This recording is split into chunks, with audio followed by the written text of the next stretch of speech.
propre publicité. C'est vous qui avez organisé ce colloque, c'est vous qui le présidez. Oui, on peut dire le contraire, oui. Et pourquoi ce colloque justement? Eh bien, parce que d'abord, je suis un agité, mais en dehors de cette considération, il y a le fait que je suis extraordinairement préoccupé par l'explosion démographique de l'Afrique. Et avec toute la sympathie que je porte aux Africains, je crains que cela ne se traduise par un débordement humain, c'est-à-dire des courants migratoires écrasants et qui vont, je serai brutal, tuer la civilisation européenne.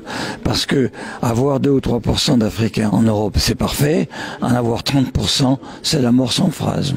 Alors je reviens un peu en arrière, j'ai écouté des intervenants avec sympathie, notamment Gourevitch, qui avait l'air de dire, bon, mais finalement, le danger est lointain, il est plus mesuré. C'est pas vrai. Le danger, il est là. Parce qu'en démographie, on peut faire des prévisions à peu près sûres à 30 ans. Mais nous sommes en 2015.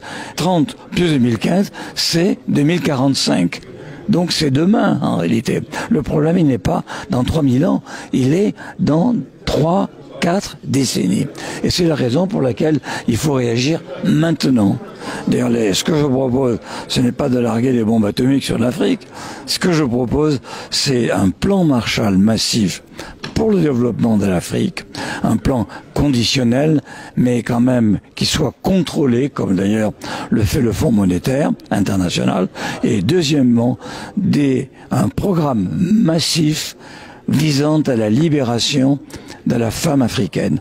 La condition féminine en Afrique, qu'on le veuille ou non, est abominable. Elle l'est encore abominable. Or, c'est la femme africaine qui détient la clé de l'avenir du continent.